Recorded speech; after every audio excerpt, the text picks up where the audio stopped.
জাতীয় নাগরিক পার্টি এনসিপির কর্মসূচিকে কেন্দ্র করে গোপালগঞ্জে বুধবারের সংঘাতপূর্ণ পরিস্থিতি কিছুটা থিতিয়ে এসেছে। তবে শহর জুড়ে রয়ে গেছে সহিংসতার চিহ্ন। শহরের প্রতিটি রাস্তায় ছড়িয়ে ছিটিয়ে আছে ইটপাটকেল।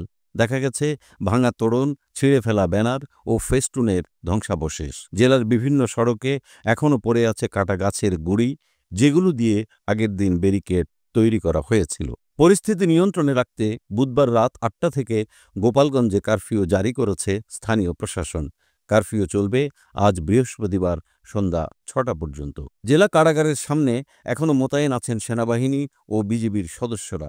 শহরের গুরুত্বপূর্ণ মোড়ে মোড়ে টহল দিচ্ছে পুলিশের সঙ্গে র্যাব ও আনসার বাহিনী। খুলনা থেকে আসা নৌবাহিনীর একটি টিমও যুক্ত হয়েছে নিরাপত্তা ব্যবস্থায়। পুরো শহর জুড়ে আইনশৃঙ্খলা রক্ষা বাহিনীর ব্যাপক উপস্থিতি লক্ষ্য করা গেছে। তবে কারফিউর মধ্যেও বৃহস্পতিবার সকালে শহরে যান চলাচল কিছুটা স্বাভাবিক দেখা গেছে। দোকানপাট অধিকাংশই বন্ধ থাকলেও লোকজন সীমিত পরিসরে চলাফেরা করছে।